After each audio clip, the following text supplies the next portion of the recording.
Toronto.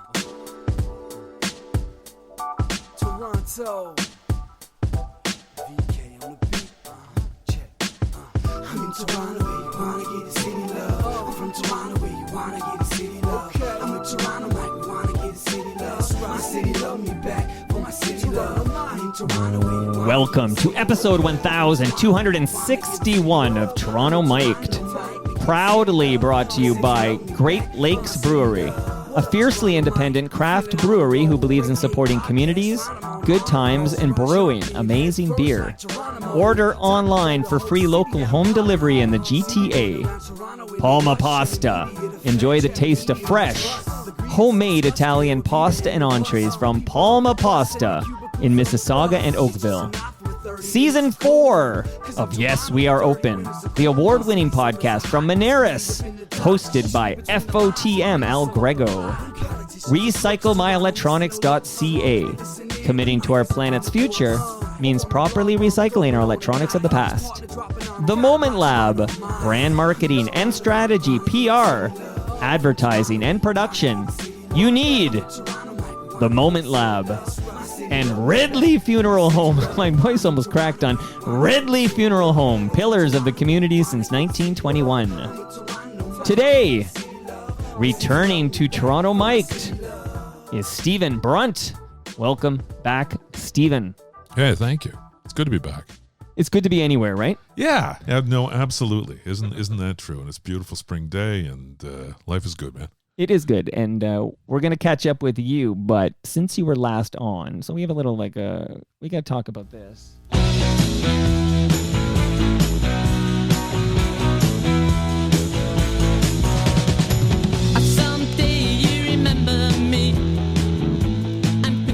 Name that band, Stephen Brunt. That would be Teenage Head, my friend. Teenage Head. And I remember when you kicked out the jams, because you were last here in June 2018, that long ago. That was episode 345, and we caught up, and then we played and chatted about your 10 favorite songs of all time, and this was one of them. But since we last chatted, we've lost a few great Canadian Gords, including Gord Lewis. Yeah, boy, what an awful story. I don't know. I don't know. To go too deeply into it, but his son he was murdered, and son was an incredibly troubled figure, and Gord had his own challenges in life. I got to meet him a bunch of times, and he was kind of shy. And I remember there's a great bar in Hamilton called the St. Hollywood, which is no longer there, thanks to the continuing gentrification of James Street. But I did a thing. I forget what it was, but I think I introduced somebody on stage, and Gord said, boy, I'm really happy it's great to be able to meet you. And I said, man, I just met Gord Lewis, Right. Just such a real gentle soul, real gentle. It's just a horrible story. Tragic, terrible story, but any excuse to kick out some Teenage Head. And I know how close you are to this band and the Hamilton scene. And when we learned that terrible news about Gord Lewis, I was thinking of you, man. That's it hit us all hard, but particularly you Hamiltonians. Yeah, well, they're anyway. You kind of go before them or after them. They're kind of right at the center of that conversation, aren't they? They really are. And they had a great. I couldn't make it, unfortunately, but they did a tribute thing to Gord, and they got a huge number of people out at the former Hamilton place. Wow. So, which not the punkiest venue in the world, but it was amazing to see people show up. Did you ever get, speaking of great Canadian Gords we've lost recently, did you ever get Gordon Lightfoot to the Woody's Point Festival? No, we didn't. Would have been great. I think, I'm not sure. It's one of those things, we're such a tiny little place, right, in a tiny venue, and there's obviously limitations as to what the financials are going to be. So I'm not sure. We would have been able to lure him in during that last phase of his career, right. When he was, played a lot of kind of big rooms and, with the band and everything. I'm not sure he almost would have had to do it by himself, and I'm not sure that would have flown, but your friend Dave Hodge did get Gordon Lightfoot to I guess it was a winery. Yes, it was I'm not going to say, it was Redstone, I think, right? And Dave did he interview him? I think he did interview him, or at least I know he had a chat with him. Little chat, and then they all performed Sundown together, I think, and Gordon Lightfoot sang live with Dave Hodge, basically. But on that note, so we lost Gordon Lightfoot fairly recently. And on that day, we learned that Gordon Lightfoot had passed away. I phoned up Dave Hodge and just had a recorded chat with Dave about Gord.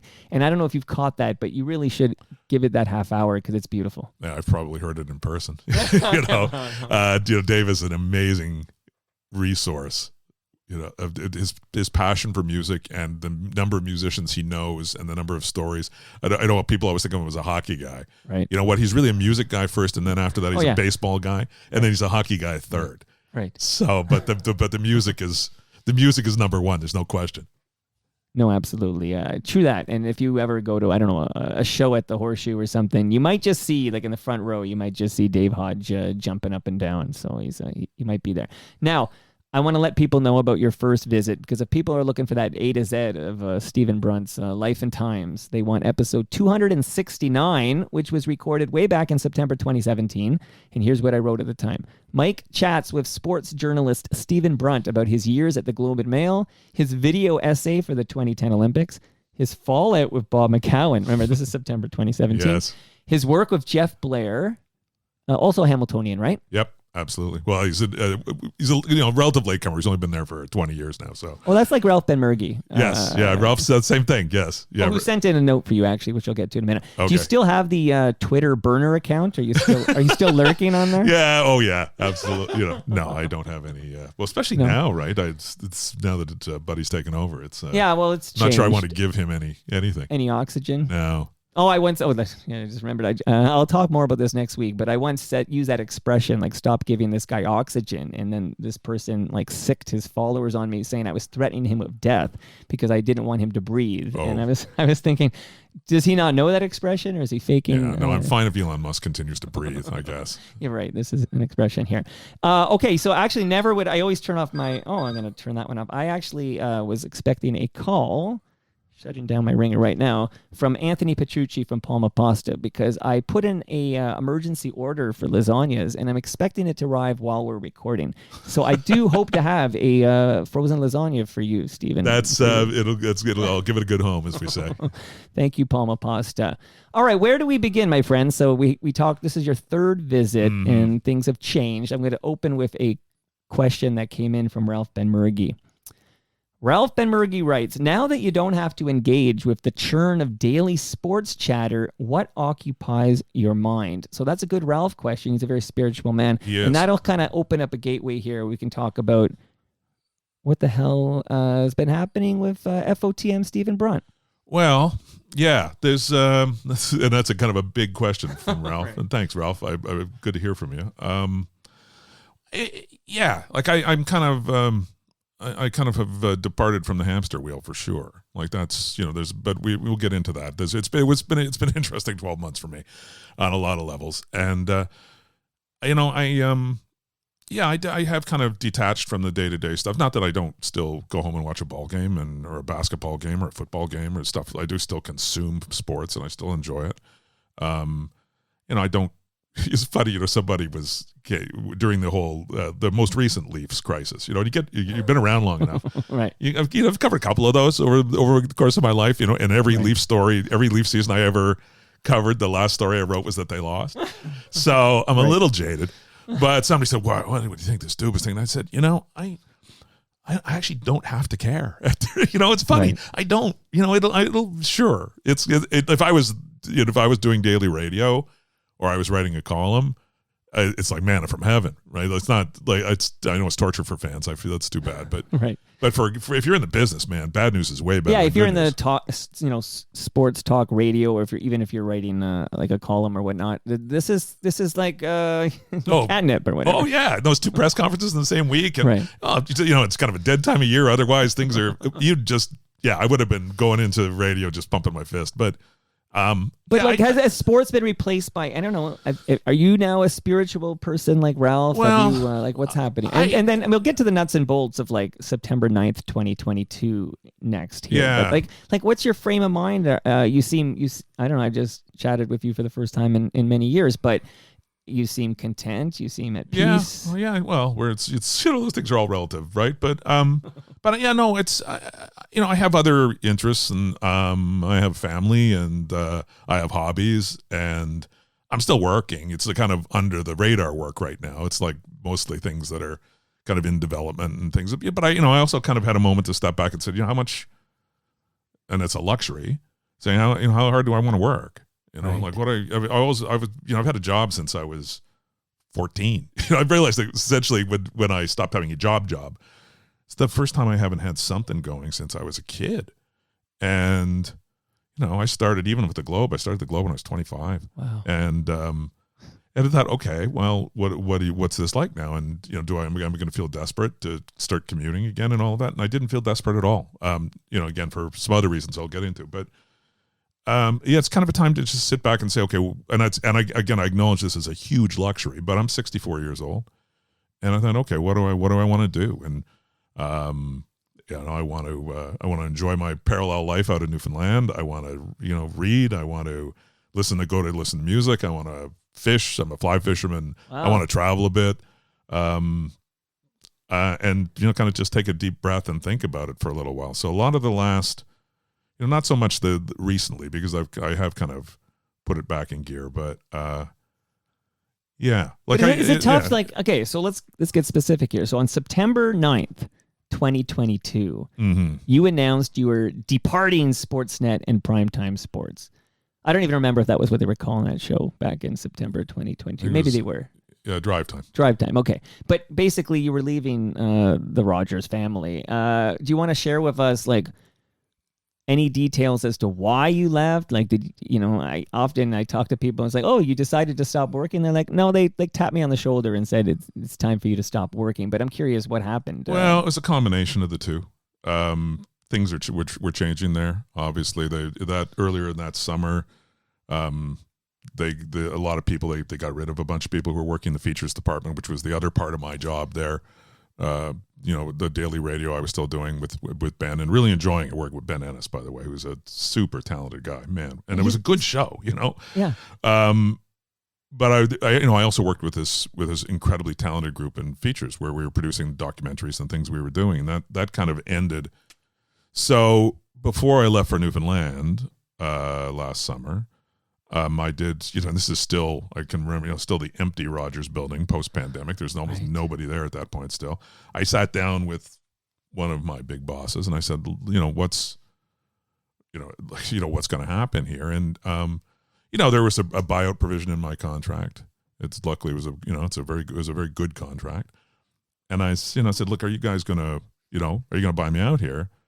And, the discussion at that point was kind of, we haven't talked about it really, but would you be open to it? And I said, well, I can kind of tell which way the wind's blowing here. Yeah. So, yeah, as long as it's all mutually agreeable, yes, that might be just fine. So that actually took place in the middle of the summer when I was out in Newfoundland. So I knew in the middle of the summer. And so I came, but I said, look, I want to come back and I want to sign off. I didn't have to. But I thought I owed that, and I let the guys I worked with know early on, and I said, "Look, I want to come and sign off, and it's not. There'll be no drama, and there are definitely no hard feelings, and I've had a great run here, and I really love the people I work with. So, let's do this. Let's do it right, and I'm not going to do I don't want a career retrospective because I'm not dead, and I'm not retiring. I'm not sure what I'm doing, but right. let's just kind of, I want to frame this the way I want to frame it. So I came back and did, I think, 3 shows or 4 shows that week and said, look, we'll do it in the last 10 minutes of the last show.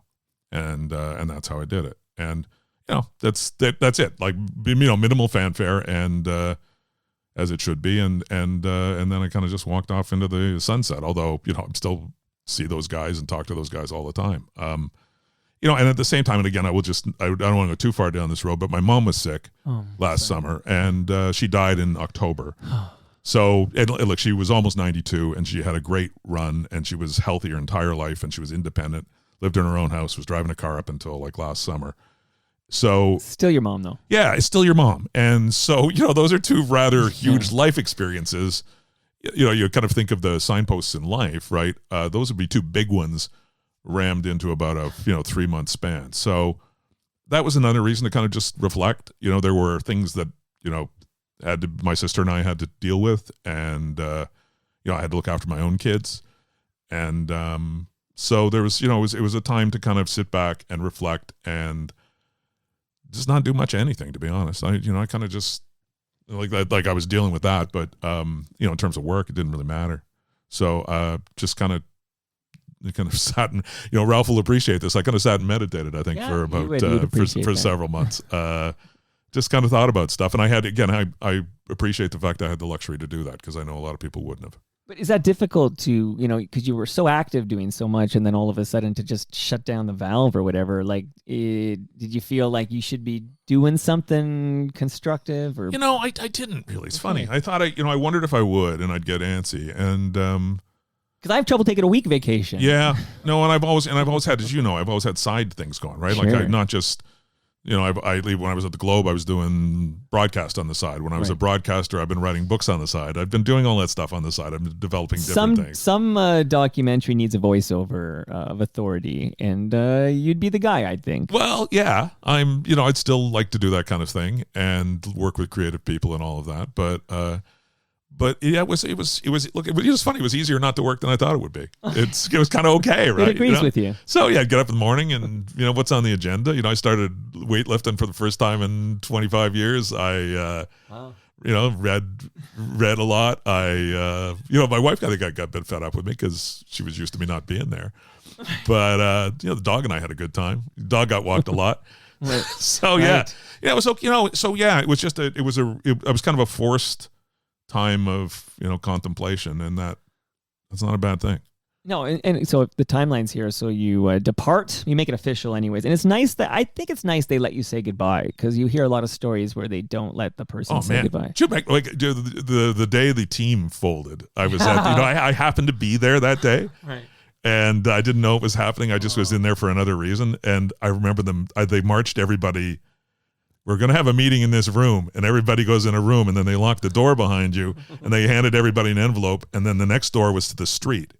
And they just, because they didn't want anybody going in and doing anything terrible, and they marched the entire staff of the station out on the street. Like, that's normally how it ends in commercial radio, right? Okay, that story, which I should tell everybody. Of course, I was not there. Why would I be there? I wasn't there, but I've talked to so many people about that day. I feel like I was there at this point. I did put together a mockumentary about it. And what I can almost visualize, even though I was not there, is a red-faced Paul Romanuk. Yes, he was red-faced. He was the angriest man he's he can be an angry guy sometimes, and he had a lot of righteous indignation that day. Oh my God. And how was Mike Richards that day? I'm trying to... was he? Because he could be a cool cat. He can, yeah. But I think... Yeah, I think he ended up, there was a wake afterwards, I believe, as I recall. But, I remember my buddy Jim Van Horn was there, and, it was kind of like you knew something was in the air. And some of the vets of commercial radio, like, they that's how they do it, right? They change format on you. But the brutality of it, right? Security guards, and I literally just happened to be in the room, and somebody gave me an envelope with a check in it, which I didn't even know I was owed. I didn't make it's cash, so you can't have it back. And then I was suddenly I'm out on Yonge Street, standing out in front of the old Chum building going, oh, okay. Well, that's another chapter in Stephen Brunt's life. Yeah. So this was better, is what I'm saying. This was, because there were, honest to God, like, again, I have zero hard feelings about it. It was a good outcome for me. And, the business is changing. Like I've been through this twice, Mike. Like the newspaper business took quite a shift during the last years I was there, and terrestrial radio, sports radio, my God, there's a lot going on there. So what was your reaction prior to, you getting the tap, I guess, well, in this, whatever it is, a mutual decision to depart or whatever, the summer of 2022. So I can't remember now timelines, but when does Bob McCowan get the axe? Oh man. I think he had a year and a half left on his deal. So whatever, I'd have to backdate that. So because you rejoin Primetime Sports as co-host for 20 weeks a year. That's February 2018. So there you go. Yeah. So at some point between those two dates, 2018, 2022. So what was like when you learned Bob McCowan was out? He was like the voice of primetime on the Fan. This was he was a big effing deal. What was your reaction to that? Is that when you realized you could the winds are turning? Well, I make too much money. Like we're all line items. You're working for a big telco. Yeah, you're a line item. To some degree, and they're going to look at those line items at a certain point, and the way corporate accounting works, that even if they're still paying you, they can put you below the line and you disappear from somebody's budget. Right. So, there's a cost benefit analysis, and you're always kind of subject to that. So, what are you worth to him? And it depends what that job is. And, drive time radios, at that point it hadn't really imploded. It was, the radio really imploded during the pandemic, but sometimes you're worth a lot because of circumstance, and sometimes you're worth less. And, that, I think everybody there just saw it as, a financial decision. Bob is still good. People still knew who he was. Right. But, the overdrive had happened, and they had started to kind of creep in. It's a different demographic. They were skewing a bit younger. And then it was just Wither Radio. That was a bit of a conversation. Where's this headed? Where is it heading? But let's walk through it here. I got another question comment I put on Twitter, like Stephen Brunt's returning, and a bunch of people responded. So Mass, he calls himself Mass. I don't know if that's short for Massimo, but Mass says, we miss Stephen on radio and TV. So I know there's a lot of similar sentiment out there. People who miss your voice on the radio. Do you, Stephen Brunt? This is me now asking. Do you miss radio and TV?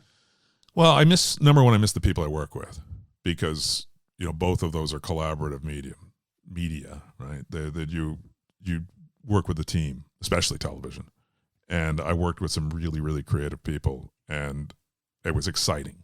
It was exciting to do good work with good people. Like that's what you strive for. Same as in the newspaper back in the day. Like it was always the level was, you looked around the room and said, man, I got to rise to the level of the people I'm around here. That's the standard. That's the standard I have to try and achieve.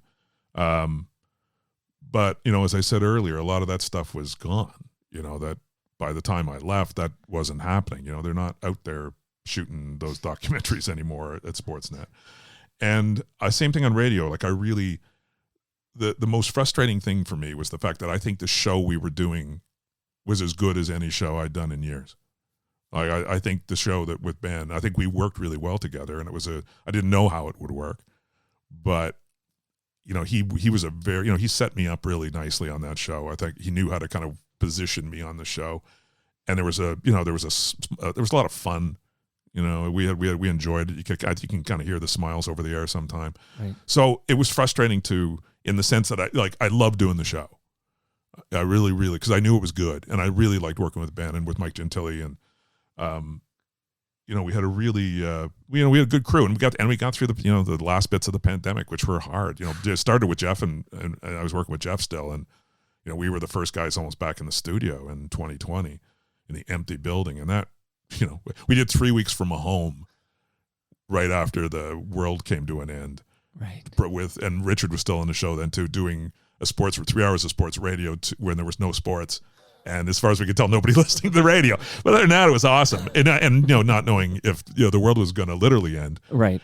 But I remember. Yeah. But we sort of fought through that. And I thought kind of when we emerged, and that the show was really humming.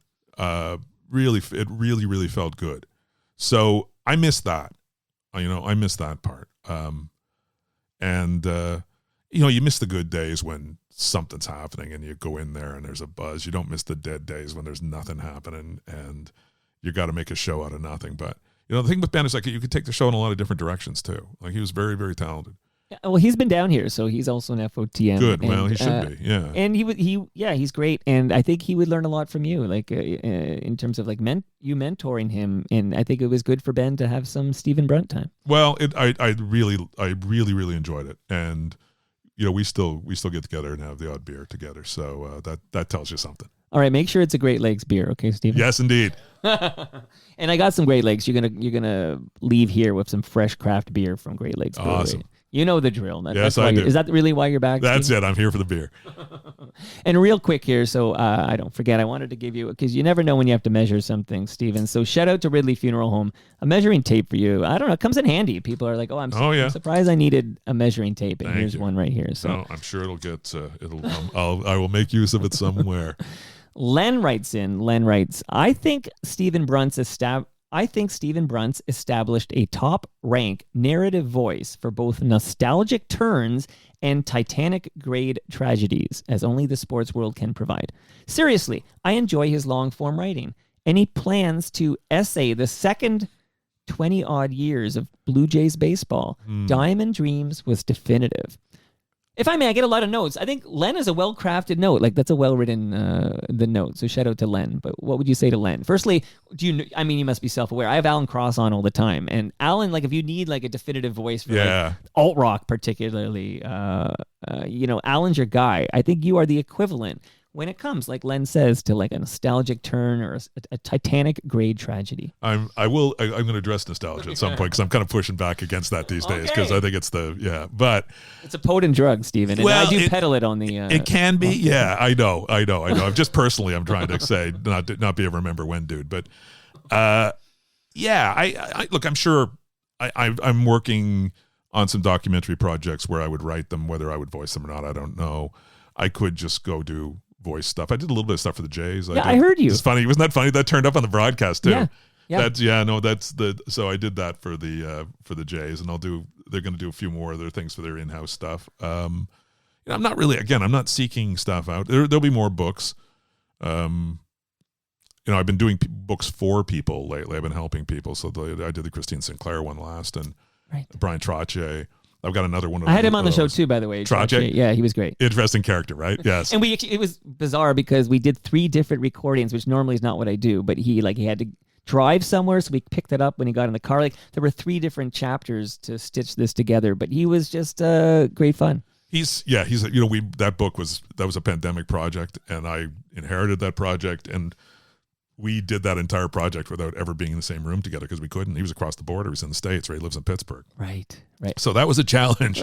But the book's done really well, and he's very happy with it, I think. And he's another music guy. Like, so really, and I noticed I'm caught on by now. If I have a sports person on, they want to talk music. If I have a music person on, they want to talk sports. Like, I figured it out. He's a country guy. Yeah, he's a big country, boy. He played in the family band. And hockey day every year, he and Bedini do their thing. And he's a character. He's a real character. And that was fun. So I enjoy doing that. I'm pretty good at being the kind of hired gun. But in terms of my own stuff, Blair did a Jays book, kind of a follow-up history a few years ago. Not an FOTM, by the way. Yeah, well, but not because of me. Yeah, I can't help you with that one. But it's funny, that Jays book. I remember, it got published during the strike, right? They came out at the worst possible time, so there's a lot of stuff in there, and it's, I got crazy access to some people, and including all of Peter Bavese's like memos, his insane memos that he sent to staff that he gave me to look at, and Bavese was the first president of the team and was a bit of an obsessive. But when they published that book, and it was crickets, right? Because no one cared about baseball. I remember trying to persuade them, saying, they're not playing now, and I'm not sure when they're going to play again. So maybe we could hold on to this. Nah, they rammed it out there. Also a terrible cover, but anyway, what can you do? It's a perfect storm. I just want to run this by you because this is actually in my calendar for June 12th, which is only a couple of weeks from now. I have together in this basement, I'm going to make sure we can fit everybody. I have Bob Elliott, Dave Perkins, and Larry Milson, 3 together down here in the basement. Yeah, what do you think of that? Well, I've seen that grouping in many a press box over the years. Like, how many years is that of like? Milson was certainly at the Globe quite a long time before I was. That's was actually Perky started at the Globe too, and Bob in Ottawa, and then that's. It's over 100. I can tell you that. I'm just trying to set a record for like most seasons covering the Jays in one room. There'll be a lot of harumphing, I think, maybe from there might be a bit of that. But there will be. I can tell you, there will be you'll talk about the 92 Jays and the 85 Jays, and there will be that hit of nostalgia as we talk. There'll be not much talk about the current Jays. It's going to primarily be, let's talk about Carlos Delgado or even Joey Bats, and let's talk about these guys. But what were you saying earlier? Because now I've got to know. Like, you just think we're looking back with rose-colored glasses? No, it's not that. I think it's and I think maybe this comes from the experience of kind of burying 2 different media in my career. Like, over the time I've been like the sports and the sports columnist job, which is not anything close to what it used to be, and and then sports radio, which is. I don't know what's going to happen to sports radio. So you kind of see things. Like, you could have gone through a career and not. Seen the end of or the sun setting on what you did for a living, but I've kind of had the experience of doing it with both of them, and I think there's a temptation, and again I say this story I say with this is one of my favorite. Like, Perky and I were covering Dave Perkins and I were covering skiing of all things before the 2010 games. A lot of weird stuff happened, right? So we were in Lake Louise where the men's speed races are happening, the downhill was happening. And I'd been kind of following the men's ski team leading into 2010 Vancouver, and Perky was out there because, I don't think he's ever put on a pair of skis. But anyway, and we were staying at they had us put us up at the chateau, and we had a beautiful dinner. Perky and I like to go out on the road and, have good meals and good times. He's one of the, we traveled as part of it, right? So we got to travel these great places. Yeah. And we had a great meal, and then we went outside, and Perk likes to smoke cigars, so we had a couple of big stogies, and we're standing there, and it's like a moonlit night over the frozen Lake Louise. Beautiful. And Perk said to me, it's not going to be like this anymore. And he was right, because we both knew it, right? And that was a long time ago. But this incredible gravy train that we'd had, where you assumed, like, I'm going to go there and cover that, I'm going to see that, I'm going to travel, we didn't always travel in that kind of style, but the idea that was the gig, right? That that I had the same job that, Milt Donnell had, or right. Trent Frayne had, or Jim Coleman had, or all these guys who were my idols. Right. Really, that we were the last generation that was going to get to do that, because suddenly somebody's going to figure out and say, we don't really have to send these guys anywhere, and sports isn't really what's driving our newspaper revenues. And, what if we get a guy to cover this off TV? That's the first person. And of course, the pandemic, everybody did everything off TV. It accelerated everything. So, yes. Yeah. So I think there's that, and part of you wants to say, well, everything stinks now because it's not like that. And I think, I guess, maybe because, like, the heroes of my professional heroes, like Milt and Trent and Jim Coleman,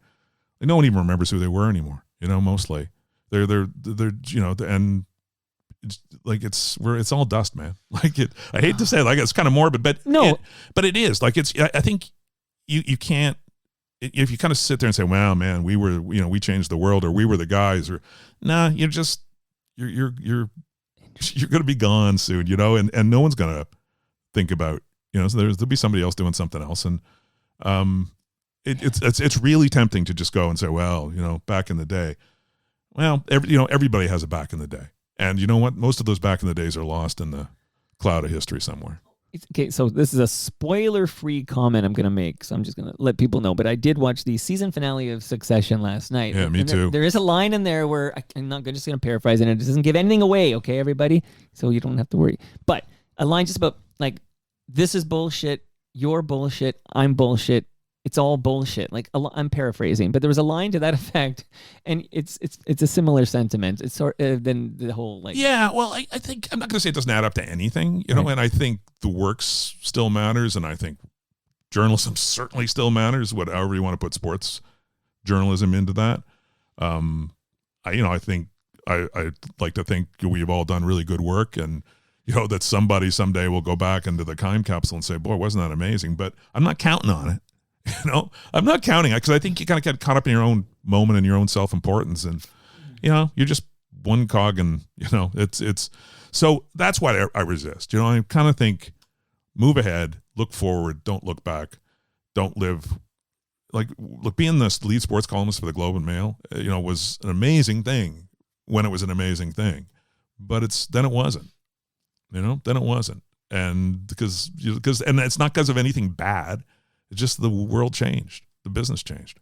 So I mentioned that this is going to all come full circle here, but I mentioned that episode, what is that episode? On the 12th, when Bob, Dave, and Larry are going to come over, and I'm just going to try to shut up and let them tell their stories. Now, they may tell a lot of war stories, and I'm not saying that's a bad, well, they will. Well, they have, because I've had Bob and Dave on together, but I'm just adding Larry in the mix to do this again. But like 3 days later, coming together in the basement here, is Richard Griffin and Scott MacArthur. Yeah, I saw Scotty Mac just a little while ago. We went out and had lunch. Good to see him.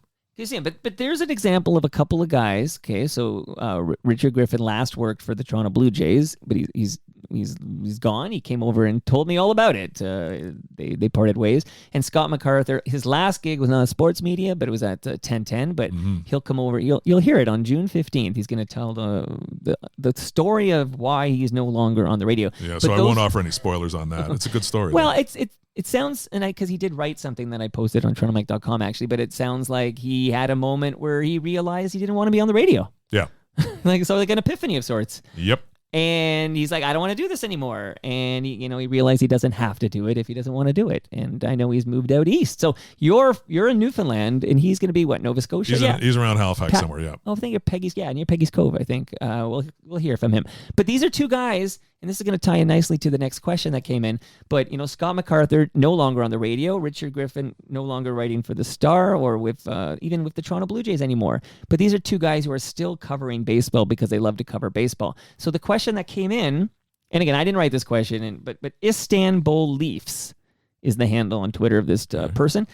Ask him, that's you, Stephen, ask him if he joined the Toronto Mike team of podcasts to make weekly or bi-weekly reviews of Canadian sports stories. So what he is, and a lot of similar notes came in, people who really want to hear your voice and your take on things, and they don't have that right now. Yeah, well, it's thanks first of all, it's flattering. Yeah, maybe, I don't know. I honestly don't know right now. I'm not committing to a whole lot right now, to be honest. Like what I'm committing to right now is getting my car next week and driving to Newfoundland and staying there longer this year than I normally do, and seeing how that feels, and seeing how long. When will you come back? Probably the end of September this year. I think that's the plan right now. In September. Yeah, that's the. But I because I've always had to rush back for Labor Day because either kids in school or that's when the book started, the ratings book. Right. So I always had to be back on radio right after Labor Day. Right. So this is the first year I'm not going to rush back. So I'm going to see, and then I'm kind of assessing my options, which again, for the fifth time, I'm going to say, I know it's a luxury. Like I know most people don't have time to sit back. You probably drop the caveat now. Like, so is that okay? But you worked hard, you made some coin, and you saved it and invested it effectively so that you're not going to be living under a bridge right now. No living under bridges. But yeah, we'll see. That's one of the things I've thought about. Although there's not all podcasts are created equally. In my experience as a consumer, but and I'm trying to. This kind of I say what's that? What is You're that? Noodling everything. What's that position? What do I want to be? The eminence grise kind of thing. Well, maybe I don't know. We'll see. Or maybe I'll do something completely different.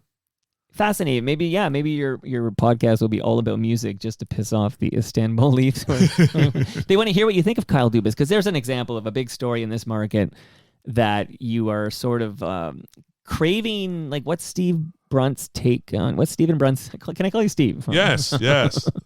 My brother's name is Steve. He's a Stephen with the PH too, but I just call him Steve. Stephen sounds so formal, but you're not my brother. At the Globe and Mail, you always had, you couldn't use the shorter version of your name. So you had to be Stephen. You're always Stephen. Yeah, I think that's probably changed now, because there was somebody who didn't have. Oh, well, that's the story about Trent Frayne, right? That, okay. He's Bill. His first name's Bill. Was Bill Frayne, not William. Bill Trent Frayne, and they wouldn't let him call himself Bill in a byline because that seemed, that they didn't believe that was his real name. How stuffy. So that's why he became Trent Frayne. That's why they would only refer to me as a Toronto Michael. That's so there you go. But I'm Steve to most people. Okay, so Steve, people would love to know your thoughts on the Kyle Dubas, because you see, because that experience can't be taught, right? You might have somebody on, I'll make this up, but somebody on the Fan 590 morning show might be, I'll make it up again, like 27 years old. You might lack that you can't teach experience like that. You have seen this cycle before multiple times, and you can speak to with that experience on what you've been observing. Well, and at a certain point, you become. It's funny. I was in the I don't know if you saw the Ballard documentary. I did, but I did, because I very much did, because I did my own before this Ballard documentary that I watched on CBC Gem. I did my own mockumentary on the Ballard on Harold Ballard. Did you like the doc? I thought the doc lacked I thought it was fine, but I thought it lacked like new material. Like I was only around for the tail end of the Ballard stuff. I guess a lot of it. I was around for the 80s anyway. But I felt after putting together the mockumentary on Harold Ballard, which had a lot of it had Rick Vive in it, and it had Gord Stellick in it, and it had a whole bunch of people who had worked in media at the time, talking Ken Daniels and all these interesting takes and stuff. And Sunil Joshi, and I had a bunch of interesting perspectives on it all, and I pieced that together. And I thought the Jason Priestley documentary didn't have much new stuff. Yeah, I think it's funny. One of the things I realized, because professionally, I came in late in terms of Ballard. It's not like I was hanging with Harold Ballard. I was the young guy, right? During the last days of Harold Ballard. So, but I realized, looked around and said, but there's no one else, right? I'm the guy because I'm one of the guys because there's not that many people left. And the people who would have really had a story to tell, again, like somebody like Milt or Proudfoot or, those guys, Frank Orr, those guys really. But at least you were there because there were people I saw, talking heads, if you will, in these documentaries who were not even alive. No. Like, you know what I mean? No. So you're getting, and he's also an FOTM, but like a Donovan Bennett, for example, who's very good at what he does.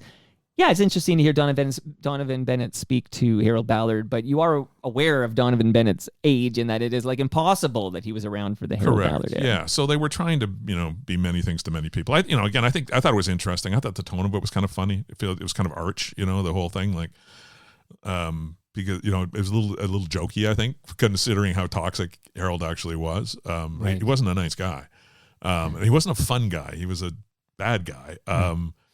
But yeah, no, I guess what I'm saying is that you become the repository of some of that stuff just by staying alive for a while. Right. Yeah, right. No, I got white hair. I can speak to this.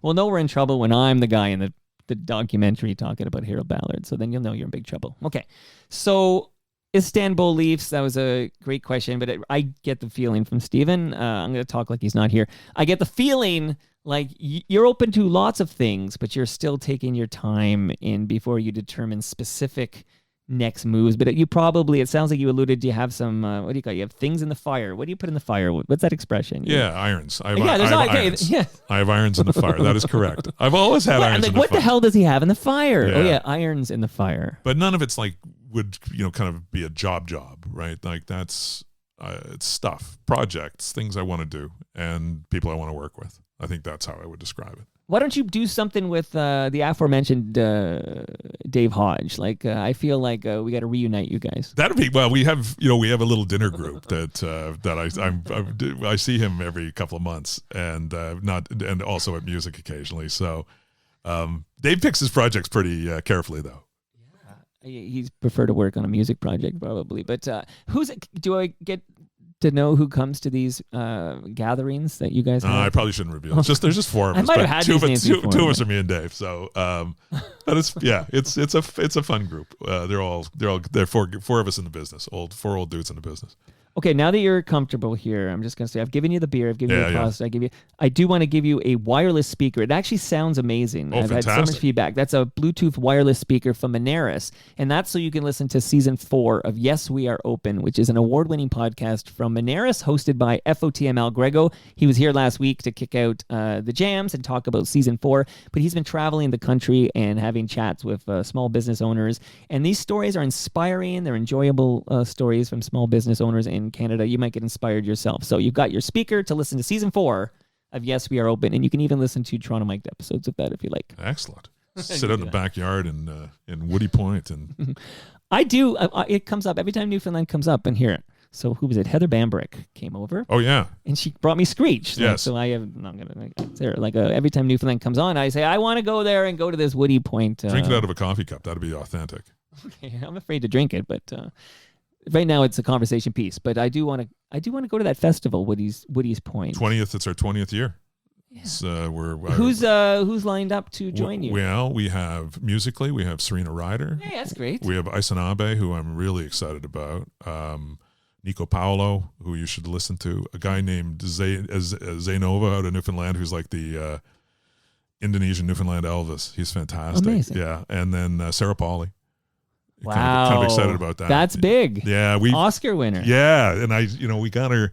She reached out to us last fall, which is kind of cool. I have to say that, and I've never cheered out loud watching the Oscars before. Right. But when she won, like I jumped up and down. Yeah, and that's a screenwriter. That's a big one to me. Like those are the best awards. Oh yeah, and her memoir, Around the Danger, is like spectacular. So we're really excited. So we sold a lot of tickets really fast this year. Oh. So we're basically sold out already. Has Tom Wilson ever made and I should preface this to say Hamilton musician Tom Wilson, because there's a lot of Tom Wilsons, but has Tom Wilson ever made the trek to Woody's Point? He has been there 4 times now, I think. He was there with Kathy Jones one year when he and Kathy were together. He came out with Blackie. So we had Blackie and the Rodeo Kings, and he's come out twice just as Tom, including last year. So Because Yeah. before I press record, he came up in convo because you're a Hamilton guy, so I have to ask you about Tom Wilson. But you've been in touch with Tom recently. Yeah, I see Tom every once in a while.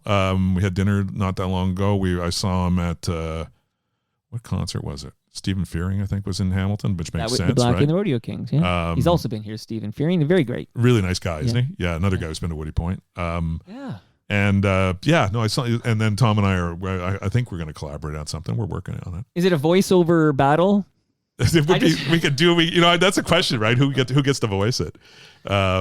He's got great pipes, though, doesn't he? Yeah, well, They're lived-in pipes. I said to you earlier, like if he read the phone book, I'd be tuning in. That's incredible, that voice that Tom Wilson has. I love that guy too. He's just a sweetheart. So really, and amazing talent. Like again, if you haven't read Beautiful Scars, you should read his memoir. There's another one promised. I hope he gets it done. Well, his story is unbelievable. It is. And to borrow a line from Tom Wilson, I can't even pretend. I thought I was a sweaty Irishman. It turns out I'm a sweaty Mohawk man. Yeah, it is. His visual arts is stunning, right? The cover, Yeah, so he's had a great, he's having a moment, Tom, which is good because, he should have been, like Junkhouse should have been the great Canadian band. Well, I'll point out when you did kick out the jams, I took note of you kicking out Shine, which is one of my favorite That's such a Junkhouse great songs. song. Yeah. Absolutely. But they kind of imploded.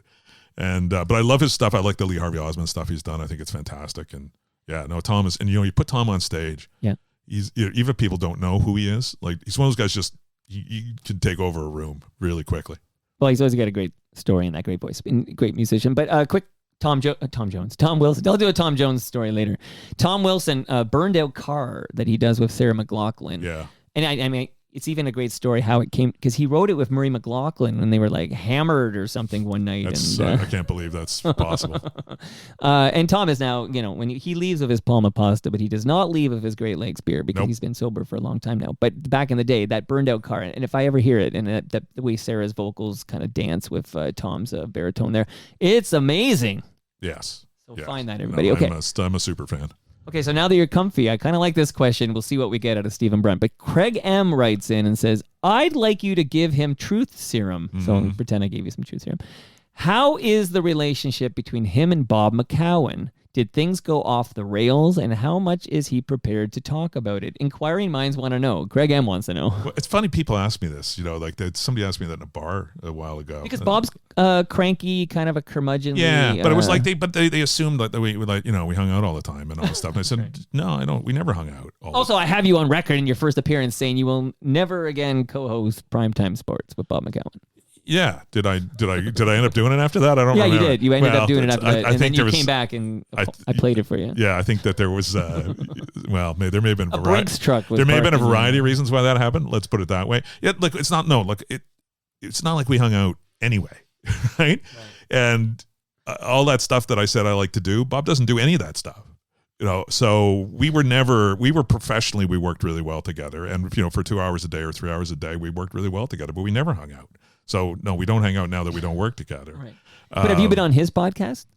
No, I haven't. But that would be so I took note, just as a surveyor of all media, I learned very quickly that Mike Wilner will be on every Rogers. This is back when you worked for Rogers. Yes. Mike Wilner will be on every single show on the Rogers Network from sea to shining sea to talk about the Toronto Blue Jays. But you will never hear Mike Wilner on Primetime Sports. And you start to even Jerry Howarth, like you can start to connect these lines of certain. And I had this chat with David Schultz. He told me about the book. Because Schultz got in the book at some point. I love David Schultz, by the way. Shout out to David Schultz. Yes. But he's listening right now. He's a good egg. He's a good egg. He comes over and does the voice of Red York in the Every Spring a Parade Down Bay Street, which is a Gare Joyce. Gare, I think, got it, I guess, around the time you got it, I think, from Rogers Sportsnet. Okay, so where am I going here? It's you not being on Bob McCowan's podcast, I think, speaks volumes. Well, I haven't been on. This is the first. I think I told you today. I'm just coming up for air. I haven't done. Right. I've done nothing. I've the odd person. I've done. You know what? I'll tell you. I did. Andrew Walker called me from when he was out west starting up his podcast. So you've been on. So this is not your first podcast. No, I did that. That's the only other one I've done. I was going to promote it as, and that was about just sports of the day. And I was on last week with my buddy Mitch Melnick in Montreal. Okay. Who, because I went down and he had a concert on one of his mega concerts on Saturday night, and I went to Montreal, or Friday night. I went to Montreal Friday, and spectacular, like 5-hour crazy concert. And in advance of that, I went on with Mitch for the first time. Wait, what concert did you go to? Sorry. Well, Mitch, they've put on these kind of shows where it's a tribute to a moment in time, or it's like they did a Last Waltz show. They did a Clash show. This was kind of a post-punk new wave, and they bring on a million different acts. Like there are 100 different musicians. I get who the headliner. I guess Sam Roberts would have been the headliner on Friday. Montreal's own. Yeah, but the great Shane Murphy was on. It's a million people over. So. It started at 7:30 and ended at 11:30. Right. And it was fantastic, right? It was a great night. And I love Mitch. And, I was on with him 5 days a week for 10 years. So I had a kind of a foot in Montreal, and I went to Montreal a fair bit to do stuff with him. And, I missed that, Montreal's a great city. And he's, Mitch is a music guy. He's another one of these music and sports guys. I would put it in that order with Mitch too. So yeah, but other than that, like that's honest to God, that's it. Like I've been radio silent. People come up to me in the grocery store every once in a while, and it's like, "Oh yeah, I heard you, last week with Bob McCown or something." Oh yeah, right. yeah.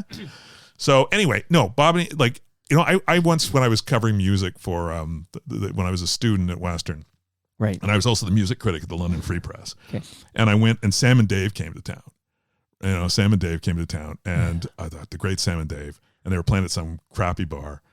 And I went and interviewed them separately because Sam and Dave had separate rooms. Wow. And both interviews, Sam talked about what an asshole Dave was, and Dave talked about how much he hated Sam. That's funny. And Sonny Terry and Brownie McGee, same thing. Wow. So people can work together successfully, I'm saying, for years and not be the best of friends. It's funny. It happens. It's like when this famously on Toronto Mike, when Ann Ruskowski came over and talked about working with Gord Martineau when the red light was not on versus when it was on. Yep. And you're pros, right? Like this is your job, and you got to set up, it's primetime sports with Bob McCown. You know how to set them up. You know what to deliver. Okay. Speaking of what to deliver, Joe Hill, that's a great name. Joe Hill writes in, not a question, but a request. Please write about boxing. I love his articles and books about boxing. Yeah, it's funny. It's funny. Like boxing kind of moved. The world shifted, right? There's just, I don't get to like there was no call for it anymore, right? Who is the heavyweight champion? I mean, I don't have in the heavyweight division. Well, Tyson Fury is the guy, and he's a really interesting guy. I saw him fight on an undercard in Quebec City like a million years ago. He's like 7 feet tall and looked like this kind of, as my pal Tom Power would say, looked like a bag of milk. Right? He didn't look like he had any muscles at that point, and I just thought he's got a weird name and he doesn't look like a fighter to me. I was wrong. He's a really great fighter and he's a really interesting guy. But, like I watched the Lomachenko fight on pay-per-view last weekend. I still occasionally tune in. I still like it. But again, this is going to sound like nostalgia, but like I did get to cover it at a time when people cared about, I saw Mike Tyson fight 25 times in person. They sent me all over the place to cover him. Lennox Lewis, I saw Lennox Lewis win the heavyweight title in England. Wow. That's the kind of stuff, so no one's ever going to do that again. I still like it. I still have, the same qualms about it I've always had. Because if you don't have qualms about boxing, there's something wrong with you. Right. But it's kind of shifted out of the mainstream, and to a degree, MMA pushed it out. Also, they now have like YouTubers and stuff, like stunt fights. Yeah, but you know what? Like, it's not. I can be a purist about a sport where it's just carny stuff anyway, right? Like if you can get people to pay to watch you, it's in the grand tradition of all boxing. Like Primo Carnera was a circus strongman. Then they propped him up and made him heavyweight champion. Right? It's not like it was pure back in the day. Right. I think I told you this your first visit, but when I had a commute and I'd be in my car on the highway and I'd be listening to Primetime Sports and Burt Randolph Sugar would come on, and I could listen to you three talk about boxing for I don't know, I had insatiable appetite for that. Oh, Burt was awesome. He was a self-created. Like I'm not sure what about Burt was actually true. Right. I never quite knew where the creation started and ended. Like he just sort of appeared. Print the one legend. Day. Yeah, legend. he created the whole thing. But he was an amazing dude. I hung out with him in Vegas a couple of times. It was very it was interesting. Let's put it that way. Oh, that's the next episode. Yeah, that story I can't tell. So I just popped in. So we're live streaming at live.torontomike.com, and I never checked in because I was enthralled with the convo, and I just popped over to catch up. So a lot of great people with questions and listening live. Brian calls you the GOAT. That's the greatest of all time, Stephen. Well, yeah, I'm not sure what category would that be. And where will I pick here? I'm going to pick on Hayref. Hayref wants to know, are you in touch with Richard Deitch at all? And I hope I say Deitch right. I always struggle with where's an S, where's a CH. But are you in touch with Richard? Yeah, Richard and I actually, and I just realized I told an untruth here. I went on Richard's podcast. Hey, you just violated our agreement. Yeah, sorry about that. But yeah, no, Richard had me on. He had Tara Sloan and I both on separately in the fall to kind of talk about the end of our Sportsnet days a little bit. And I do hear from Richard every once in a while. He's a smart guy, man. Crazy smart guy, and he knows so much about the business. And he's made Canada his home, right? He wanted to be. He's really wanted to live here, and I get it. So we do every once in a while we'll flip a text back and forth. Okay, good. I got to get Richard on this program, actually. We did talk about it now and then. We got to do it. And shout out to Tara Sloan, who's like a California girl now. Yeah, she's good gig for her. She working with the Shark. Really nice she gig. announced on my show, she was here in the basement, and she announced it here, like I say, like an hour before a press release went out by this San Jose Sharks film. So there was an hour exclusive here. So if you have any exclusives you want to give me, let me know. Yeah. Okay, so I will come back to live.torontomike.com before I say goodbye to see what I missed. But thanks to everybody who's listening. I see Moose Grumpy's there. I see a whole bunch of Canada Kev is there. He says it's good to hear the Brunt voice again. A lot of sentiment to that nature. Okay. Thanks. Now, here I am multitasking. I don't edit this. LJ Shank. This is actually tied to the boxing question we just had. LJ Shank says, I'd like to hear his story about showing up unannounced to Muhammad Ali's house with his son and meeting the champ. Okay. It's the greatest hits of Stephen Brunt. Yeah, I love it. well, it is, like a jukebox. My kids were little. My daughter wasn't born. My son was one. The middle kid was a babe in arms at that point, and they're both in their 30s now. So that tells you how long ago it was, right? Yeah. I'll do the abridged version. I did write this for the Globe, and I never wrote first. But I always had the you're not supposed to write first person, right? So like again the Milt.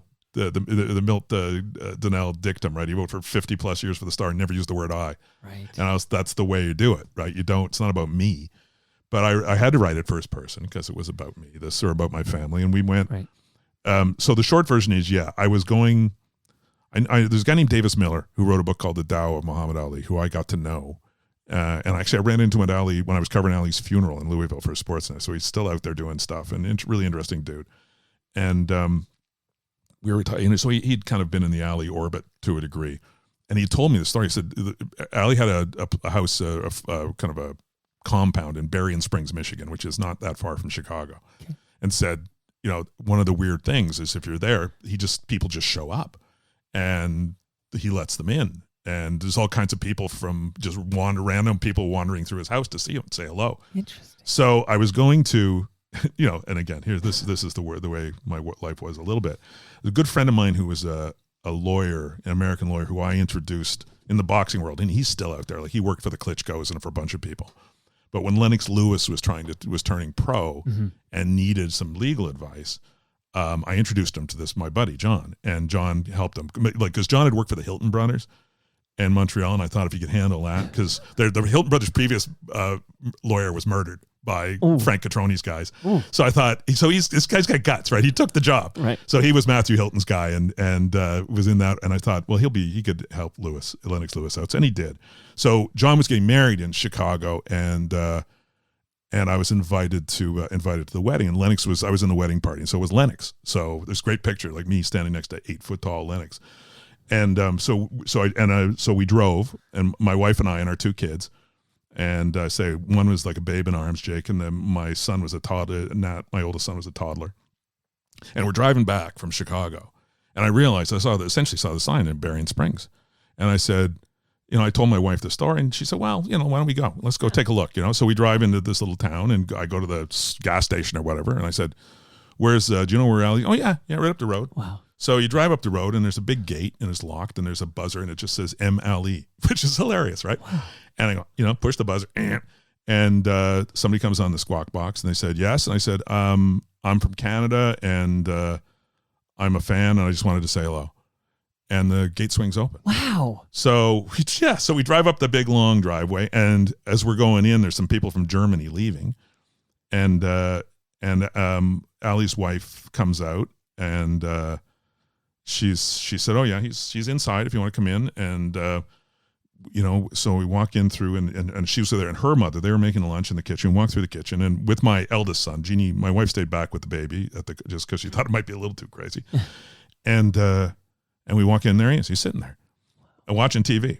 And he was, he was not in great shape at that point. Like, I'm not going to, he wasn't. And, but he said, we sat down, and my son was kind of playing with the remote control for the TV and, messing with it and stuff. And Ali said, why do you know me? Or what do kind of open-ended question. And I kind of went through the whole, the thing that everybody tells him, right? That I was a kid and I watched you and saw all that stuff. And we talked, mentioned the Chevalo fight too and all this stuff. And so, we were just there for a little while. And then I thought, okay, we could have stayed all day, I think. But I thought, okay, he's tired. And, but he was doing, and he did his little cricket noise he made and all some of this stuff. But he wasn't in good shape. And then, so I said, look, we better go. And thank you, So he walked us out and they had just adopted his last, he had a lot of kids, and but they adopted a son named Assad, and he was a little baby then, same as my youngest kid was. So he was holding the baby, and he was unsure, and he was kind of stumbling, and he was kind of worried that he was going to drop the baby because he was not, again, he was the Parkinsonian stuff he had was really bad, and so he handed the baby off to his wife. And my older son was kind of in a knights in armor phase at that point. Remember, he had a plastic sword. Right. And so he started, Ali got this sword, and he was doing this thing with my son with the sword, and my wife was there. And then the last moment was he said, stand back. So everybody stands back. He said, watch my feet. And he did this trick where it looked like he levitated. Right. It was like a fakir, right? Like it's kind of probably a 1,000-year-old illusion, right? That people have been doing. So it's this weird thing where it looked like he was a foot off the ground. Wow. And my son, I remember saying, how did he fly? How did he fly? That man flies. How did he fly? And I remember said, it's magic, man. Wow. It's magic. Wow. And then we left. Yeah. And it was. Yeah, it was amazing. That's a great story. It is, yeah. I get emotional thinking about it, and and then I interviewed him. He came back. Remember, Garth Drabinsky was doing all the stuff with the Argos, and they brought that Salute to Ali night. Yes, absolutely. Which was a bit of a fiasco, shockingly.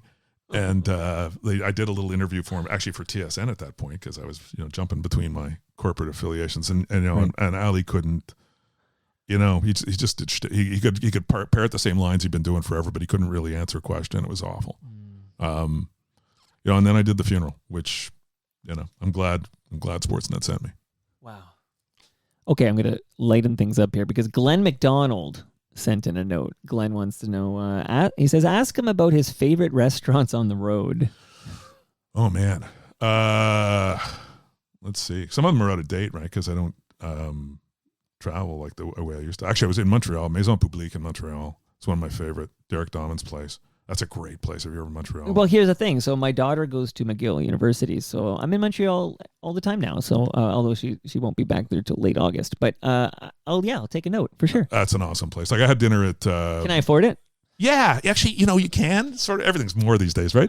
But you actually can, and it's in an old like a little corner store. It's your cab driver will get lost trying to get there. Okay. But an awesome place, open kitchen, very vibey. Going in there after when the pandemic started to let up, and I was in Montreal with my sons, and we went in there, and it was jam packed, and it was so fantastic to be in a place that was alive again. And it's great. I was at Liverpool House on the weekend. It's pretty spectacular too. Like just Montreal is great. There'd be more, but sure, no, yeah. But I would say, yeah. I'm glad you picked a city I'll actually be in the next 6 months. That's a great place. I was recently invited to a retirement party for Steve Beezer Buffery. Yeah, I was supposed to go. I was under the weather that night, and I looked at some of the pictures, and it just killed me that I wasn't there because Beezer's a great guy. I felt like an embedded journalist, though, so I stayed out of all the photos, but I saw a lot of good people there. Steve Simmons, everybody, but. Doug Smith was there, and I had a good chat with Doug. And Doug writes, if he doesn't tell you the story of the fountain, The last night of the Barcelona Olympics and a tale of forgotten receipts. Well, you have missed something. Yeah. Oh, thank you, Smitty. That's it clearly has time on his hands. Aren't they hiring a coach or something, Smitty? Don't you have something to do? Yeah, right. Well, yeah, the Barcelona Olympics were again. I'm violating all my own principles here about all war stories, but this isn't professional. People love, people love it. Like it's like, yeah, we all, yesterday, we're all moving forward, and we all have, tomorrow's another day. But well, yeah, as long as you're healthy about it, like as long as you don't look back. My problem is when people look back and like, oh, everything was better back then, but they cherry pick what they're remembering. Yeah, and a lot of it wasn't better. Right. But believe me, it's 100% wasn't. Oh, I want to go back. I'm like, oh, I guess if you were like a straight white dude, it was a pretty good time, and and it wasn't a good. That wasn't a good thing. No, that and a lot of yes, we could deconstruct the last 50 years of history if you want, but that was Barcelona it was stinking hot there. There was no air conditioning anywhere, and I remember Jim Christie and I were the only two. So Globe and Mail, two people covered the Summer Olympic Games. That's how it used to be. So, and what year is this again? 92. So the debut of the Dream Team was there. Of course. The Silk and Laumann stuff was that year. The rowing. So there a couple of stories. Ben Johnson's. Did he come back there, or was that Atlanta? He came back. Obviously Donovan Bailey won. Well, Donovan will be here tomorrow. Awesome. And he's my guest tomorrow. We're going to kick out the Jams. He's buying a hockey team, right? That's what I heard. That's right. I want to hear about that. So we'll find out more. But yeah, there was still a lot of stuff to cover. But there's two of us did it, and and deadline, because you're in Europe, was in the middle of it was late at night, so you could go from dawn till 2 a.m. and still get it in the Globe and Mail. So Christy and I, when we're staying in this place, the suburb of Barcelona called Badalona, as I recall, which was not a nice place, and way out in the middle of nowhere, and sleeping for 2 hours a night and getting up in the heat and all that. So there were, so it was hard. It was like a physically hard one to cover. And when you weren't covering it, then you would go out and try and have some fun in rather intense ways. But the last night of the Barcelona Olympics, all the Canadian crowd, we always hung together on the road, which was neat. Always at Olympics, there was always the Canadian, all the competing, everybody still hung together. And Smitty was a part of that. Now, Smitty had a couple moments in those Olympics, which you should get him on to talk about. He's been on. Yes. But we got him in a hotel room in Minnesota or something. No, so I remember one night when his eyes were spinning like pinwheels because of something that was going on with the I think when they lost the guy who was the media guy for boxing lost one of the Canadian medalists right after he walked out the door, and we never got him.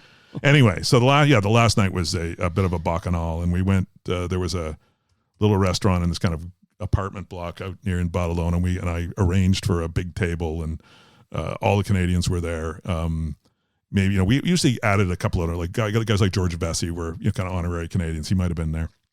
So dinner for 20, a lot of wine, a lot of food, like a paella the size of of a swimming pool, and it continued on and on and on, and and it gets a bit blurry, to be honest. And there's some photos that people were in a fountain, maybe me. I don't remember it, but there are photos. But what Smitty's referring to is next morning is that back in the day when for expense accounts, you needed all these little, and in Spain, there are all these little tiny pieces of paper for receipts for everything. Right. All the taxi cab receipts, everything, right? Right.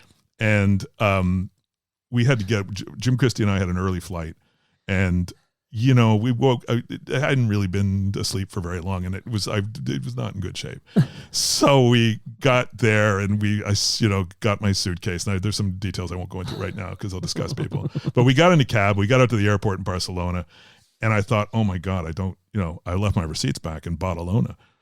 So I had to get back in a cab and go all the way back to this hellhole and look for the lost receipts, which it turned out I actually had, and I didn't need to do it. And then got on a plane and flew home with Jim Christie, the late Jim Christie, one of my great traveling companions. And I was twitching and uncomfortable for like 10 hours on a plane, and he just stayed drunk. Like, I don't know how he did it, but he never. That's a pro move, I think. He was glib and happy and was charming the flight attendants, and all the way back home, and I was curled up in a fetal position. So, yeah. But what a great memory, right? Yeah, no, great memory. It's like you talk about, stay drunk or whatever. But Duff Gibson was tweeting at me when he heard you were coming on, and I thought I knew the name, but I did a quick Google, I will confess, and gold medal winner, yes. Duff Gibson. Okay, so I'm like, oh, you never know who you're chatting with on Twitter. Of course, I hang out with a gold medal winner, but that's another story. But he says, will there be enough alcohol? So we heard you were coming on, and I let him know that, yes, you're leaving here of Great Lakes beer. So thank you, Duff. It all comes back to booze. By the way, were you at Donovan's races in Atlanta? Yes. Oh, yeah. Yeah, both the 100 meters and the relay. It's unreal. Right. Saturday nights in Atlanta. Yeah. As Don Whitman would say. Yeah, and then I worked with him in 2012 in the London broadcast when I was working for the consortium. Okay. Yeah, we'll find all the details out on this Ottawa Senators bid and what's going on there, and we'll hear what songs he loves, because I've got 10 Donovan Bailey jams loaded up here. All right, I'm going to cook of gas here. You've been amazing. This has been incredible, but I realize now I can't leave these questions on the floor. I'm going to burn through. But okay. I will urge people to go to recyclemyelectronics.ca, because that's where you find out where to safely dispose of your old electronics, your old tech. Don't throw it in the garbage. Go to recyclemyelectronics.ca, and I will shout out the Moment Lab, great PR firm. I can introduce you to Jared and Matt at the Moment Lab. I did so for, Stu Stone works with them, and Rick Campanelli, who was here recently, and then Donovan Bailey too. So shout out to the Moment Lab. They're here for you. Okay, Russell, what became of Alan Abel, and what's his legacy regarding Toronto journalism? And is it Abel or Abel? Abel. Alan Abel. Yeah, great writer. Great writer. He turns up in the Ballard documentary, and it's, he left sports writing. I think he just kind of had done, so he was one of my, like, it was him and then Trent Frayne and then me at the Globe. That was the line of succession, I think. But Abel, Succession. Yes. We're not going to talk about that. I don't want to wreck it. But he became the China correspondent for the Globe. But I think he just, and again, I don't want to speak for him, but I think, he was just done with sports, right? He just kind of said, well, okay, I've done that. And then he did a bunch of Olympic stuff for CBC over the years, right? He did the kind of Alan Abel's wherever, right? The city that they were in, and did great work that way. But went into the documentary world. Okay. And I think that's what he's still doing. So, incredibly funny writer, which is funny's hard, really, really clever, terrific columnist. Yeah. I've seen him the odd time since, but he not so much in sports places. Like I saw him at Trent's memorial service. Robert just wants you to know he really liked your column in the old Sportsnet magazine. Yeah. Boy, imagine somebody starting a paper and ink magazine in 2011. What in the hell were they thinking? With like production Bettini aside, of course. Yeah, but that it was. Let's put it this way: they were pushing against the tide. But it was, it was a really good magazine. Well, I mean, Gare Joyce is here on the rig, and and you and him both great writers. So yeah, okay. Yeah, but Scott Moore, who was the boss, really loves long form, and really wanted to do it. And well, no wonder he likes Toronto Mike. That explains everything. It's just, but it's unimaginable that somebody would support in a corporate environment would support long form now. Mike Shorman, who's an FOTM, he writes, Stephen Brunt was pretty much my next door neighbor growing up. He's a great guy and a great writer. Mike Shorman recently paddleboarded across the 5 Great Lakes. I know about this. Yeah, I know Mike. I know his dad, his mom. Yeah, absolutely. Great Lakes actually made a beer for him. So, there's a photo of him giving his Great Lakes beer to Justin Trudeau. I thought that was a pretty cool photo. Yeah, there. Very cool. Okay. Tom writes, with criteria being, hold on, I got to read this. With criteria being overall event experience, game plus host, city enthusiasm plus overall experience, which ones would be his top 3? All right, Halbert, what is your favorite host for an Olympics? I believe this is an Olympics question. Oh, favorite host? Yeah, like of all the Olympics you covered, what was your favorite host? Oh, city, you mean? City, yes. Oh, yeah. Sorry, host. City. Yeah, I'm not going to do Brian Williams versus Ron McLean. I'm not doing that. The time. I bet you Brian is at those Dave Hodge breakfasts. No, but he is sort of in that. He and Hodge are buddies, right? For sure. Well, when I invited Brian Williams on the program, he saw that I had talked to Dave, and he called up Dave and said, Dave, just Toronto Mike has invited me over. Or should I do the show? And Dave said, shut up and do it. And he did it. That's good. Yeah, as it should be. Favorite cities for, Barcelona was pretty cool. It was a great city. Like it's they're like the only really crappy one was Atlanta. Because Atlanta is a horrible place. And, Atlanta in the Olympics isn't any better. And, then the bomb went off, and we were staying at a crappy Holiday Inn out by the airport, as I recall. And, although it was better when most of the, actually asked Smitty about that, where the other Canadians were staying.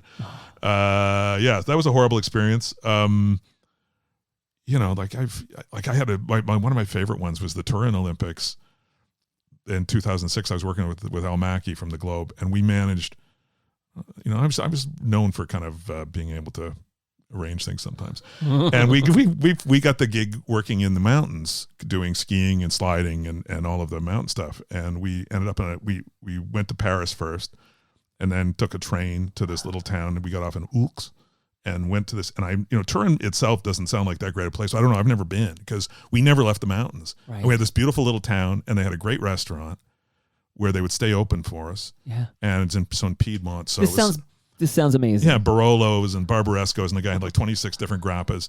And we would just, every night we would go, and Al and I would, toast ourselves and, then get up in the morning and go to the ski hill. Sounds like heaven to be honest. It was really, and then we went back to Paris on the way out. You always miss the veteran move at the Olympics. Closing ceremonies are never worth going to, and everything's over by then. So if you can get out of town, so we got on the train, went back to Paris, and watched the opening ceremonies in Paris. The closing, you mean? Yeah. Or the closing ceremonies. Yeah. It was amazing. So that was good. Like they're all pretty good, I've got to say, like you generally, it depends on how, like sometimes the working conditions are pretty crappy.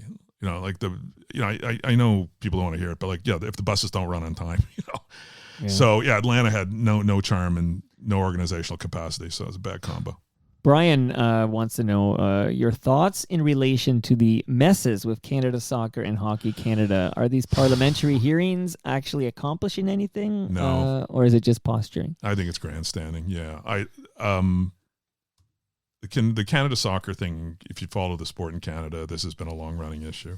And I think everybody who'd followed them closely knew that getting into a men's World Cup, that they were going to be way over their heads in terms of how to deal with it. And I think essentially they didn't think, the people who were running the CSA were betting against them and getting the whole CSB deal was kind of predicated on the fact that there wouldn't be a huge amount of money coming. The reason they did it because they're betting against their own team, getting into the World Cup. And so, but then John Herdman and those guys made it to the World Cup. Yep. And then it was like, you got a bunch of people who couldn't, manage a 2-car parade going, okay, how do we do this? And it just laid it all bare. Yeah. And the players are angry, and I get why they're angry. I get why the women are angry, especially. But the failings at that level in Canada, because the sport didn't matter as much, it just didn't. No one paid attention. Nope. But anybody who knew anything about the sport knew that this was a disaster waiting to happen. And it got exposed because people like me started paying attention. Well, yeah, and the money's different, right? So, and they're co-hosting a World Cup in 3 years, right? So there's a lot on the table right now, and they're kind of demonizing certain folks here, but it's it's really kind of a systemic failure. It's as much as it's about anybody. And the hockey thing, it's what that reminds me of just is that sense that that hockey is bigger. That good old hockey boys, right? Like if you're a hockey guy, the hockey guys always circle the wagons to protect hockey. That's always been true. And anytime they feel threatened, they just circle the wagons and say hockey, Canada, and generally get away with it. And they didn't get away with it this time. It's we'll see what comes out of it. Jake the Snake heard you were coming on. All right. Hamilton's own. He goes, 2 questions. One, how about a prediction on how well the Ticats will do this season?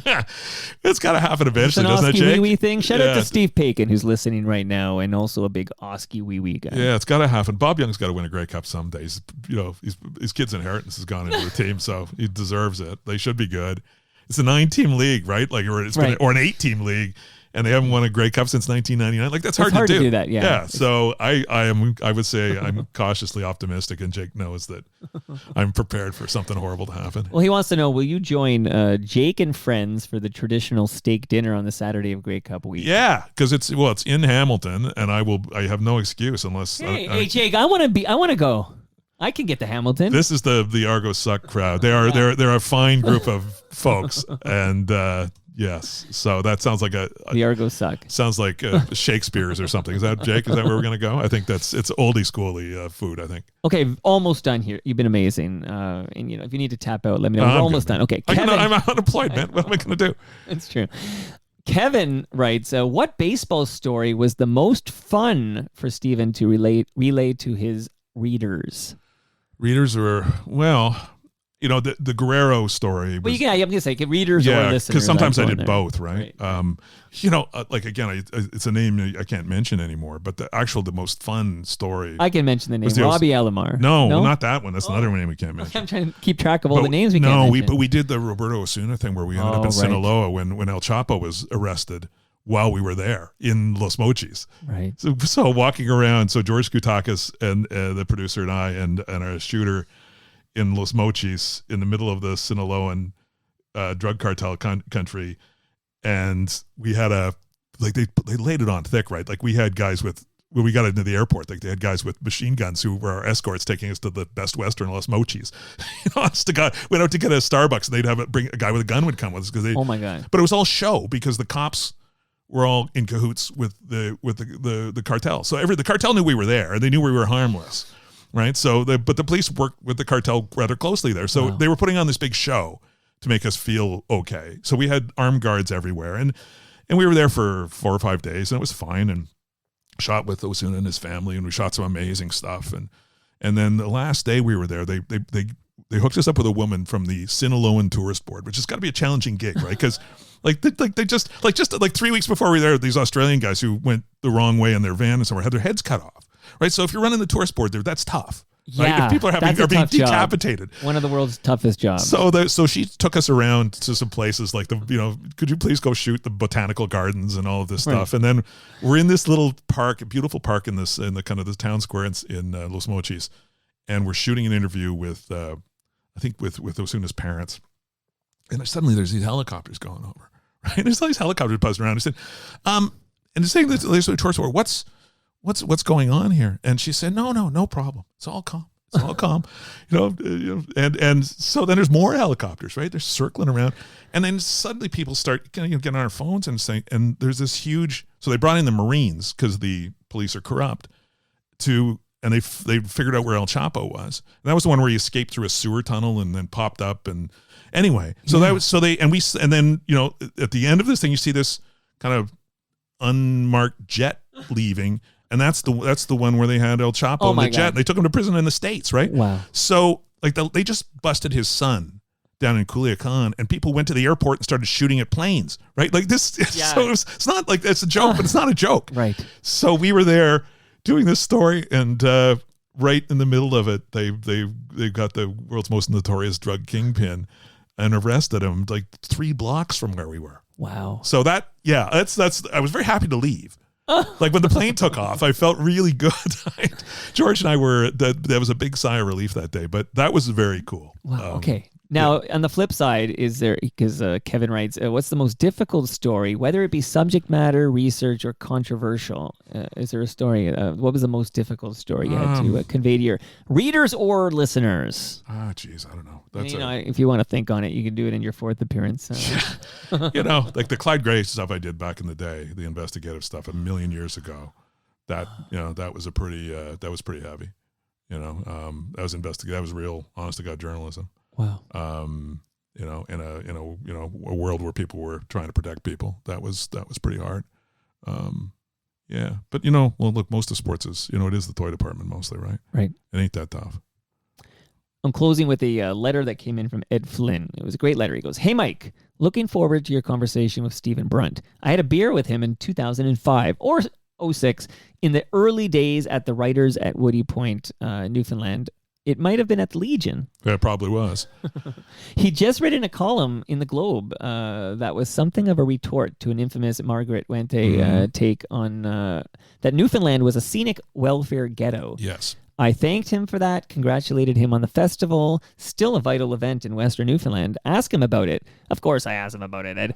And we clinked Black Horse bottles. He says, "Searching for Bobby Orr was excellent, by the way. Have a good show, Ed." And he goes, Rothsay, New Brunswick by way of Corner Brook, Newfoundland. Okay. Yep. So just a lovely note from Ed that I wanted to. That's neat. My Newfoundland existence has been a great thing for me and my family. And how many years now? We've been there since we bought the house in 2000, and so we've been out there ever since, and it's a spectacular part of the world, and Yeah, Margaret Wente, I remember, you know, the good thing about that is Yeah. that, so she wrote, yes, it was the classic horrible Central Canadian take on Newfoundland with zero nuance. And I was actually, when I actually wrote about it, I went out for Hockey Day in Canada, it was in Stephenville. And the Globe sent me out for whatever. Now, that's an interesting one. The Globe sent me to Hockey Day in Canada, which never would have happened. I'm not sure why. Maybe I talked him into it. Stephenville had been going through a rough time, and the mill had closed, and all kinds of horrible stuff had happened in Stephenville. But people are, you know, predictably cool people in Stephenville. So, yeah, I did write a piece about, you know, a little more nuanced piece, because everybody in Newfoundland hates Margaret Wente. Like, they still do, right? Like, no shit. So, but I remember coming back, and the one thing that I got out of it was I connected with Philip Crawley, who was still the publisher of the Globe, and was back then. And I said, look, this entire province hates your guts. You know, they hate your newspaper. And, you know, you barely, you know, so why don't you give us some money for the festival? So I'll put your name out there, and I'll go up and I'll stand up on stage and say you're not all horrible every year, that you actually gave us money. So it was blood money. but I did for a few years, and they used to send, you couldn't buy the Globe most places out there because it, you know, I think at the end it cost them more to send it there than they could sell it for. Right. So on the Saturday morning, they would send like 100 copies of the Saturday Globe and Mail, and we get them by courier and distribute them at Woody Point, so to make people hate the Globe less. Sort of like the Rogers thing with hometown hockey, right? I always thought that the activations, I always thought the point was they'll hate you less. Right. Right? When people send money to you, they still hate you, but they might hate you less tomorrow. So that was kind of what it was. And now they're gone. The hometown hockeys are gone. Yes, they are. I guess another victim of the pandemic. Rogers couldn't find those enough loonies, I guess, in the bin there. But listen, Stephen, you've been amazing. We got to find out what you've been up to. Now, you've just said you got irons. I said irons in the fire because I just wanted to say that expression. But any specifics on the way out here of something we could look forward to? Or are you literally just, you're going to go to Newfoundland and just enjoy Newfoundland for the summer? And like, I'm just trying I will do that. Yeah, no, there's nothing I can, because, you know, until a certain, you know, T's are crossed or contracts are signed, I never want to talk about stuff until, but I'm actually working on stuff. It's just that it's not public yet. So in, you know, a variety of different kind of spaces. So, but mostly I'm going to go fishing. Have you ever considered just living full-time in Newfoundland, or is it just the winters are too horrible? Yeah, winter would be tough. It's quite the town. But although the town's more stuff going on out there in the winter than there used to be, more young, some younger people coming in with bright ideas. So I like Hamilton though, man. I can't abandon Hamilton. It's in your blood. It is. And the Ticats need you. So Oski wee wee. Oski wee wee. All right, Stephen, let's not let that much time go by again for your next catch-up. But if you ever do have, like, I don't know, maybe some big thing you want to talk about or promote or whatever, you know I'm game to chat with you anytime. I love this very much. Yeah, enjoyed it. Good to be back. And soon we can announce your new podcast on the TMDS network. Hebsy did 5 years and then retired up and, like, very suddenly. I only found out during his final show. He said, this is my last show. And that was only a few weeks ago. And that means there's a slot open there. Let me know. And that brings us to the end of our 1,261st show. Now, you can follow me on Twitter. I'm at Toronto Mike. But Stephen is not going to tell you his burner account. You have to guess which one is him lurking out there. Our friends at Great Lakes Brewery are at Great Lakes Beer. Palma Pasta is at Palma Pasta. Moneris is at Moneris. Recycle My Electronics are at EPRA_Canada. The Moment Lab is at The Moment Lab. And Ridley Funeral Home are at Ridley FH. See you all tomorrow when I kick out the jams with Donovan Bailey.